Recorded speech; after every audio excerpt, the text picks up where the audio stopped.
Mon travail a consisté en fait à repérer des zones où il y avait un maximum de matière pour que je puisse voir vraiment toutes les couleurs qui avaient été appliquées au cours du temps. Parce que le premier travail qui avait été fait, c'était, on va dire, qu'il y avait pas une approche, ça n'avait pas été vraiment creusé comme travail. Donc là, vous voyez la sculpture après le travail qui a été fait d'études stratigraphiques. Vous voyez qu'il y a des zones avec des carrés, des zones avec ce qu'on appelle des passages, c'est-à-dire qu'on passe d'une zone à une autre pour comprendre justement quelles étaient les couleurs à un moment donné sur toutes les zones qui sont adjacentes. Voilà. Donc en fait, j'ai fait des sondages en différents endroits qui correspondent à chacune des zones de la sculpture. Par exemple, la couronne, les carnations, les cheveux, la tunique, le manteau. Alors, et justement, on s'est rendu compte qu'au cours du temps, il y avait une erreur d'interprétation des volumes qui avaient été peints. Parce que si on regarde bien, là actuellement, par exemple, ce bleu, on le voit ici et ici, alors qu'en fait, le bleu qui est ici ne correspond pas du tout au volume du manteau. C'est une erreur d'interprétation quand ça a été peint. Parce qu'en fait, au départ, cet élément-là, ça correspond à la robe. Donc vous voyez qu'actuellement, on a une vision de l'objet qui ne correspond pas vraiment au volume sculpté de départ. Voilà, donc ça c'est des choses qu'on a découvertes au cours du temps. On s'est rendu compte aussi qu'il y a des volumes qui avaient été mal repeints. Par exemple, ici, on a un élément du vêtement qui n'a pas été correctement peint. Là, on a des éléments aussi qui n'ont pas été correctement peints. Quand on regarde aussi sur l'arrière, on se rend compte que les cheveux, je vais vous tourner ça un tout petit peu, vous allez voir. Je ne sais pas si vous pouvez voir, mais les cheveux, en fait, vont beaucoup plus loin et ils avaient été peints dans la couleur du manteau, par exemple, enfin, couleur bleue en tout cas. Même chose pour le voile qui se prolonge ici et qui, le voile, normalement, a un côté intérieur, un côté extérieur, et là, en fait, tout se noie dans la masse de bleu. Donc, en fait, c'est un peu ce qui a justifié la demande d'une étude stratigraphique poussée par le conservateur des antiquités au Musée d'Art, Diego Mins, pour qu'on arrive à comprendre comment on pouvait redonner quelque chose, enfin, redonner un sens un peu à l'esthétique globale de l'objet. Donc, j'ai fait mes petits sondages un peu partout, puis bon, ça a pris énormément de temps parce que je travaille. Combien d'heures à peu près vous pouvez estimer ou pas? Je ne saurais plus vous redire combien ça consistait, mais enfin, il a fallu que je regarde partout. Je regardais sous microscope et j'avais un scalpel avec une lame très affûtée et j'ai fait des petites marches et des petits sondages pour essayer de voir vraiment la stratigraphie et donc arriver à remettre au jour des zones comme ça et essayer de les comprendre et essayer de retranscrire ça avec un schéma. Alors, je vais d'abord vous parler très rapidement de l'objet. Donc, je vous ai dit qu'il a été peint et repeint au cours du temps. Il est fabriqué avec un bois de chêne qui est très très dense, un bois de très très belle qualité. Et c'est assez rare qu'on ait des objets qui soient aussi bien conservés au niveau du bois, parce que quand même ce sont des objets qui sont très anciens, de plusieurs centaines d'années. Et on voyait qu'on a, à part quelques fentes, on a très très peu de manques. D'habitude, sur des objets de cette période-là, en bois, on a parfois une base qui est très abîmée, qui a été pourrie, on a parfois des départs de branches qui créent des fragilités au niveau du bois, où donc il y a plus d'attaques d'insectes. Et là, on a très très peu d'attaques, parce que le bois est d'excellente qualité. Il est très très resserré. Et alors, on a remarqué aussi que sur le côté, vous voyez, il manque le pied droit. Il manque la chaussure droite. On a une zone qui est assez plane et on a vu qu'il y avait deux trous qui pouvaient peut-être correspondre à l'ancrage peut-être d'un autre élément qui aurait été peut-être sur la droite. Alors, il y a une hypothèse qu'on peut faire, c'est que sur ce genre d'objet qui est de très très belle qualité, il y avait peut-être eu un donateur. Et dans ce cas-là, peut-être qu'il y aurait eu un élément qui rappelle le donateur sur la droite. Ça, ce sont des questions qui sont un peu en suspens, mais qui mériteraient d'être creusées, parce que vous voyez, là, en fait, on ne comprend pas trop, il n'y a pas de pied, voilà. Donc, vous allez pouvoir voir l'objet maintenant un petit peu différemment, en imaginant qu'il y a eu peut-être quelque chose d'autre ici. Voilà donc rapidement, ça c'est pour vous parler de l'objet. Alors à Serran, il y a aussi Notre-Dame de Toute-Aide, je ne sais pas si vous connaissez, qui ressemble quand même pas mal à cette sculpture, mais qui est de moins belle qualité. Mais en fait, on a un peu le même thème hein, avec l'enfant comme ça. Voilà, alors voilà pour ça. Et maintenant, je vais vous montrer donc, comment j'ai travaillé, enfin, et surtout les résultats de mon étude. Zone par zone, donc j'ai essayé de regarder toutes les couches qu'il y avait. Ça m'a permis de faire ce qu'on appelle, alors j'ai le rapport, c'est ça, un tableau stratigraphique, c'est-à-dire que zone par zone, j'ai mis toutes les strates de couleurs que je trouvais.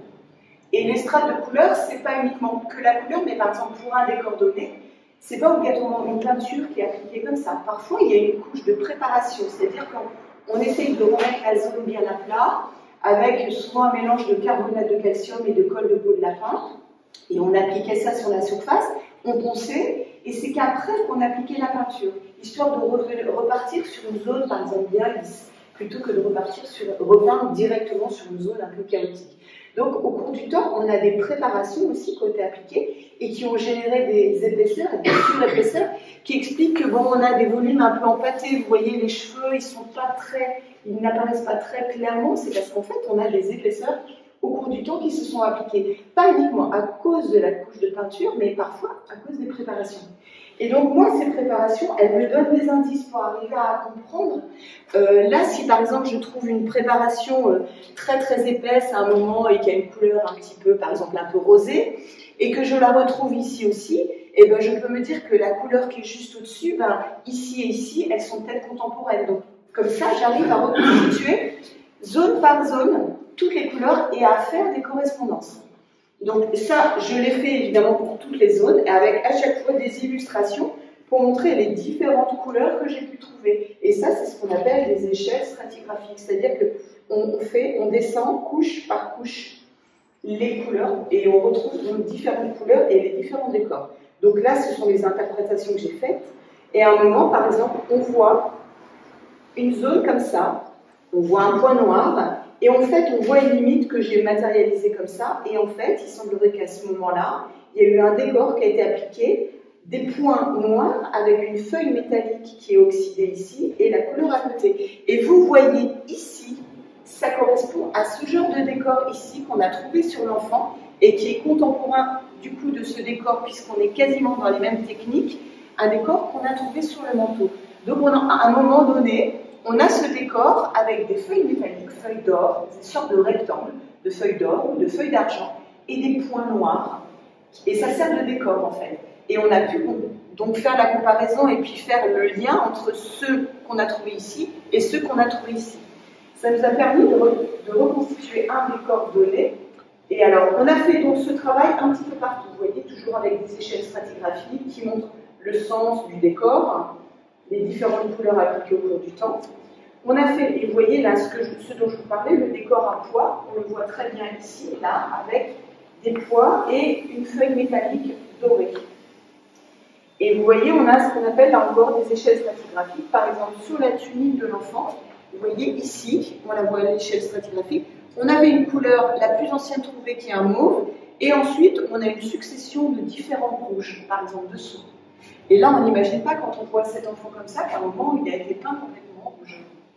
Voilà. Donc, on a fait la même chose pour les sourcils et la carnation. Comme ça, on voit à quelle couleur de chair correspond quel sourcil. Et on voit que le sourcil, il était plus ou moins haut, plus ou moins épais. Donc, ce travail a permis de montrer ça. Et du coup, grâce à ça, ça permet de faire une synthèse et de montrer comment l'objet a été peint au cours du temps. Et là, pour cet objet, vous voyez, on a 8 états colorés qu'on a reconstitués pratiquement dans l'intégralité. Alors, il y a des zones parfois un petit peu en suspens où j'ai mis des petits points. C'est parce qu'en fait, on n'est vraiment pas sûr. On n'est vraiment pas sûr de ce qu'on... Parfois, on n'a rien trouvé. Et il faut bien imaginer que si un objet il a été peint et repeint au cours du temps, c'est bien qu'à un moment, il a été abîmé. Donc il y a des zones où c'est très difficile de retrouver. Et par exemple, dans le niveau supposé le plus ancien, On a des zones qu'on ne comprend pas trop, où il y a vraiment des points d'interrogation. On ne sait pas trop ce qu'il y avait. En revanche, vous voyez que tous les autres niveaux, on a réussi à les reconstituer. Et une fois qu'on a fait ça, ça permet évidemment de documenter l'objet. Vous voyez que, par exemple, ici, au départ, le niveau en tout cas le plus ancien qu'on a trouvé, on a des couleurs qui sont assez variées. On a un vert, on a la robe, et vous voyez bien que la robe, elle se distingue du manteau et de la robe de dessus. Ce qui est vert, c'est ce qu'on appelle la robe de dessous. C'est-à-dire qu'il y avait un autre vêtement qui était plus près du corps et qui était donc matérialisé en vert ici. Il y a une robe rouge et le manteau ensuite venait autour. Et là, à ce niveau-là, il semblerait que là déjà, il y a une erreur qui a été introduite. On a en effet on a confondu la robe de dessous et la robe. Vous voyez, il y a eu des choses qui ont été confondues. Et au cours du temps, on se rend compte qu'il y a des erreurs qui ont perduré et qu'il y a même des choses qui ont été très mal interprétées. Par exemple, là, on n'a plus aucune distinction. On a d'accord la robe de dessous qui est blanche, mais tout le reste a été peint en bleu. Et cette erreur, évidemment, elle a perduré au cours du temps. Alors, une fois qu'on a fait ça, ça nous donne une idée des couleurs qui pouvaient avoir été appliquées au cours du temps. Et on se rend compte qu'il y en a qui semblent un petit peu, qui ne correspondent pas à la qualité et au style de l'époque. Quand on était à cette époque-là, on avait essentiellement ce genre de couleurs et ce genre de couleurs. Les couleurs qui viennent après sont des couleurs qui ne sont pas traditionnelles pour ce genre de personnes. En fait, la Vierge, elle est souvent représentée donc avec des blancs, avec des bleus, avec du doré, avec des rouges. Mais c'est vrai qu'à cette époque-là, on n'avait pas ce genre de couleurs-là. Et encore moins ces couleurs-là. Là, vous voyez, à ce niveau-là, on a vraiment des couleurs qui correspondent absolument à rien dans l'iconographie classique, dans la représentation classique de la Vierge. En revanche, ici, il y a eu le souci peut-être de redonner des couleurs qui correspondaient un petit peu plus à des couleurs qui correspondaient à il y a 400 ans, on va dire. Mais alors, une fois qu'on a fait ça, ce travail, il permet de dire si il y a moyen de revenir à un niveau ancien ou non. Quand je dis revenir à un niveau ancien, ce n'est pas la repeindre en reprenant des couleurs données qui sont documentées, mais c'est se dire qu'il y a des empattements et que donc on a perdu la finesse du détail sculpté d'origine. Donc on va peut-être envisager d'enlever les niveaux qui sont les plus récents pour arriver à un niveau ancien qui soit de qualité et qui redonne un petit peu quand même un peu plus de lustre à l'objet et qui lui rend davantage hommage, en tout cas dans le travail sculpté de départ. Alors pour ça, il faut qu'on définisse et qu'on arrive à bien voir quels sont les niveaux qui potentiellement, techniquement, pourraient être remis au jour. Donc on repère les plans de clivage, c'est-à-dire les endroits où les écailles sautent bien et qui permettent de vraiment bien retrouver un décor ancien. Et bien parmi les niveaux qui présentent un bon plan de clivage, il y a celui-ci, il y a celui-ci et il y a celui-ci. Alors pour ces niveaux-là, on est allé regarder les quantités qui restaient aussi. Parce que ça ne sert à rien qu'on gratte pour arriver à un petit îlot à un endroit, un petit îlot à un autre, et puis que du coup on se retrouve sur un objet un peu ruiné. Alors en fait, dans un premier temps, j'avais plus ou moins éliminé cette hypothèse ici, de prendre celui-ci, parce que je trouvais que proportionnellement à ici et à ici, il restait moins de niveaux en quantité conservée. Mais en fait, on a eu un échange avec M. Diego Mins, qui est donc le conservateur des antiquités au GEDAR, et il m'a demandé de faire des sondages complémentaires pour voir vraiment s'il ne restait pas grand-chose. Et alors, donc les sondages ont confirmé qu'il y avait moyen de retourner à ce niveau-là, mais que bon, il faudra peut-être faire quelques petits compromis, parce que par exemple, vous voyez, j'ai fait un test ici, en effet, j'ai bien un blanc, mais c'est comme il y avait ici, mais c'est un blanc qui a été appliqué après, en fait. Donc, en fait, il a été très usé, ce blanc qu'on voit ici, mais il a été repris un petit peu après. Donc, en fait, il y a quand même moyen, certainement, de revenir à ce niveau-là. Mais le travail va être très, très long. Le travail que j'ai fait, justement, permet d'expliquer et de dire que le travail va vraiment être très long. Donc il aura aussi un coût important, ça il faut le savoir. Donc, mais c'est la volonté du conservateur de faire en sorte qu'on revienne à ce niveau-là. Techniquement c'est possible, ça correspond au décor qui est d'ailleurs très intéressant avec les rectangles de feuilles métalliques, notamment feuilles dorées ici et les points. Donc il faut imaginer que le travail de dégagement qui va être proposé, enfin en tout cas mis en concurrence, il permettra de revenir à un niveau comme ça, qui aura certainement des endroits usés, obligatoirement, mais au moins on retrouvera plus de finesse dans le détail sculpté, notamment dans les boucles de cheveux. On retrouvera vraiment une meilleure lisibilité, c'est-à-dire que les cheveux ils vont vraiment se distinguer du voile et du manteau. Donc quelque part on va avoir des volumes qui vont être beaucoup plus visibles et qui correspondront davantage à ce à quoi ressemblait l'objet en fait au départ. Voilà, parce que quelque part bon, on est quand même sur une gamme. D'accord, les rouges sont moins saturés, sont plus saturés, mais on a un esprit, en tout cas dans les couleurs, qui est plus conforme à ce qui se faisait à cette époque-là que ce niveau-là ou ce niveau-là, qui potentiellement serait mis, on pourrait les remettre au jour aussi. Voilà. Donc, c'est à peu près où on va. Après, j'explique, et c'est souvent le cas, moi ça m'est arrivé de faire des dégagements de polychromie sur des œuvres. Il y a une étude qui avait été faite par exemple au préalable aussi par un collègue. Au cours du travail, parfois, on est amené à modifier un petit peu des choses qu'on a vues, à rajouter des décors qu'on n'avait pas obligatoirement vus. Ça permet de documenter encore plus l'objet en fait et d'apporter des informations sur notamment son décor. Voilà, et le type de décor qui était appliqué. Voilà. Tu sais, donner en fait sur l'état auquel on va revenir en fait. Voilà. Parce que c'est vrai qu'on avait imaginé des choses, on se disait, bah, alors si on ne fait pas le dégagement, 11 heures de travail, c'est énorme. Ouais. En fait, de toute façon, ces évaluations, là, ces chiffrages, ils sont faits sur la base d'autres dégagements qui ont été faits sur des objets du même type, en croisant avec le travail d'autres collègues, d'autres ateliers, avec les chiffres aussi de l'ADRA qui ont l'habitude aussi d'encadrer des travaux de ce type-là. Ils savent à quoi s'en tenir et ils savent aussi que si on leur propose un devis avec 2 fois moins d'heures, au niveau de la qualité, il faudra peut-être être un petit peu, être attentif et pas faire n'importe quoi. Donc c'est vrai que comme ce sont des gens qui apportent aussi des aides financières, ils exigent qu'il y ait un niveau de qualité et que les restaurateurs qui interviennent soient des gens compétents. Voilà, donc c'est pour ça qu'il y a une mise en concurrence qui est faite pour vraiment aussi voir comment chacun des restaurateurs va pouvoir répondre à une offre comme ça.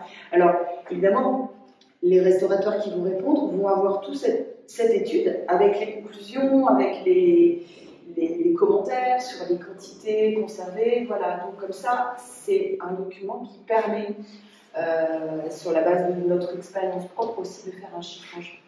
Voilà. Merci en tout cas pour votre travail. Moi, je découvre la statue. Alors, je posais la question parce qu'à partir de l'étude stratigraphique que vous avez faite en peinture, et à partir du bois, est-ce que vous pouvez dater au gros Alors, stylistiquement, elle est déjà quand même datée. En fait, voilà, elle est considérée comme de la fin du 15e, 16e. Et au niveau du style, c'est surtout ça qui permet de dater l'objet, en fait.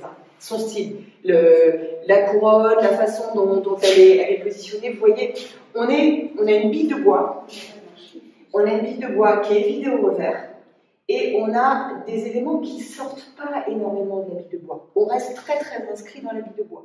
Dès lors qu'on a, et elle est assez raide, et alors le sujet, donc la Vierge avec l'enfant, etc., déjà ça correspond à peu près à cette période-là, mais la façon dont c'est sculpté aussi correspond à cette période-là, parce qu'en fait, au cours du temps, vous avez par exemple des sculptures qui vont venir, qui vont sortir un peu de la bille, donc qui vont avoir des parties qui vont être rapportées, avec un mouvement, par exemple à la période baroque, on va avoir plus de mouvement, et du coup on va avoir des pièces qui vont être ajoutées, qui vont être ensalies, et on va avoir surtout des volumes beaucoup plus ronds.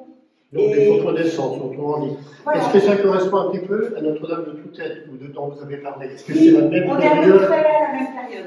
Simplement là, on est peut-être sur une commande plus avec un donateur, quelque chose qui est beaucoup plus fouillé, qui est plus riche dans la sculpture.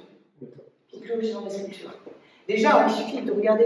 En fait, c'est surtout ça en fait qui a motivé le travail aussi de Diego Mins, le conservateur.